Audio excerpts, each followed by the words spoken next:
नमस्ते मित्रों। कथा निधि चैनल पर आपका बहुत बहुत स्वागत है। एक बढ़िया सी लघु कथा लेकर आपके सामने फिर उपस्थित हूँ।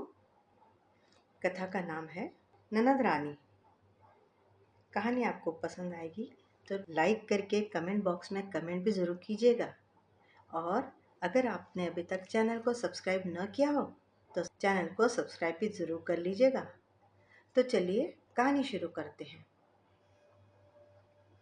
जब मैं बन ठन कर तैयार होती रहती तो मेरी नज़र अपनी ननद पर पड़ती, जो अक्सर ही मेरे कमरे में ही बैठी रहती थी और टकटकी बांधे मेरी ओर देखती रहती। वह मुझसे हजार सवाल करती। कौन सी साड़ी पहन रही हो भाभी? कौन सी लिपस्टिक लगाओगी? मैचिंग चप्पल निकाल दूं क्या? इत्यादि। बाहर की ओर बढ़ते मेरे कदम थम जाते। सुनो जी, मैं अपने पति से फुसफुसा कर कहती, सीमा को भी साथ ले चलते हैं।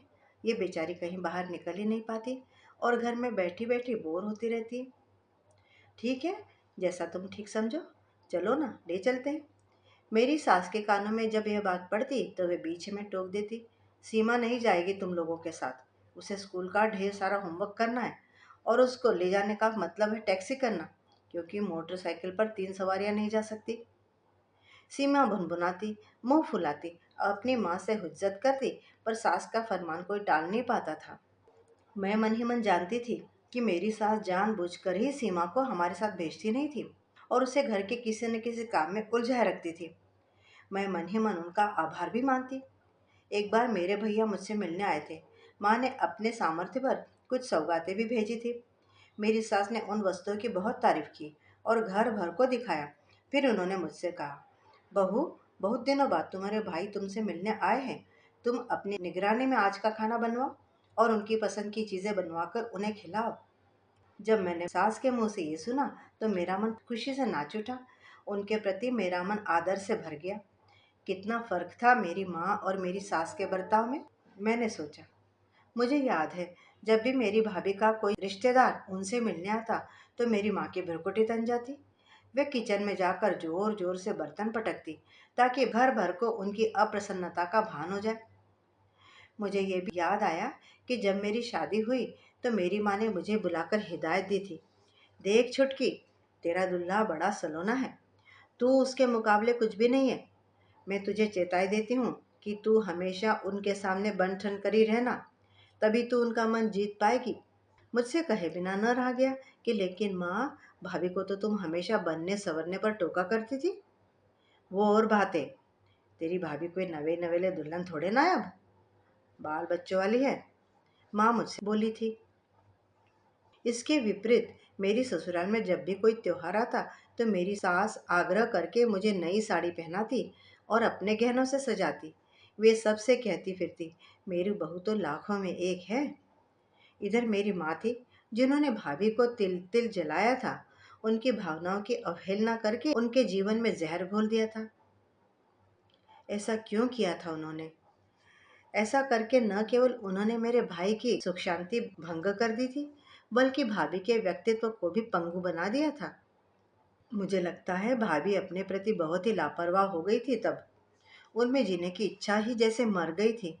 यहाँ तक कि जब कैंसर जैसी जानलेवा बीमारी ने उन्हें धर दबोचा, तब भी उन्होंने अपनी परवाह नहीं की। न ही घर में किसी को बताया कि उन्हें इतनी प्राणघातक बीमारी हो गई है। जब भैया को भनक लगी तब तक बहुत देर हो चुकी थी। जब मैं घर पहुंची तो भाभी की अर्थी उठने ही वाली थी। मैंने अपने बक्से से बनारसी साड़ी निकाली और भाभी को पहना दी। ये क्या कर रही है छुटकी? माँ ने कहा, थोड़ी देर में तो सब राख होने वाला है। होने दो, मैंने रुक्षता से कहा। मुझे भाभी की वह छवि याद हो आई जब वे वधू के रूप में घर के द्वार पर खड़ी थी। उनके माथे पर गोल बिंदी सूरज की तरह दमक रही थी। उनके होठों पर सलज्ज मुस्कान थी। उनकी आंखों में हजार सपने थे। भाभी की अर्थी उठ रही थी। माँ का रुदन सबसे ऊंचा था। वे गला फाड़ फाड़ कर चिल्ला कर रही थी, विलाप कर रही थी। और भैया एकदम काठ से हो गए थे। उनके दोनों बेटे रो रहे थे, पर छोटी बेटी नेहा, जो अभी केवल 4 वर्ष की ही थी, चारों ओर अबोध भाव से टुकुर टुकुर देख रही थी। मैंने उस बच्चे को गोद में उठा लिया और भैया से कहा, लड़के बड़े हैं, कुछ दिनों में बोर्डिंग में पढ़ने चले जाएंगे, पर यह नन्ही सी जान है जिसे कोई देखने वाला नहीं है। इसको तुम मुझे दे दो, मैं इसे पाल लूंगी और जब कहोगे वापस भी लौटा दूंगी। अरे ये क्या कह रही है? माँ फुसफुसाई। तू क्यों इस जंजाल को मोल ले रही है? तुझे नाहक परेशानी होगी। नहीं माँ, मुझे कोई परेशानी नहीं होगी। उल्टे अगर यह बच्ची यहाँ रहेगी तो तुम उसे संभाल नहीं सकोगी। लेकिन तेरी सास की मर्जी भी तो जाननी होगी।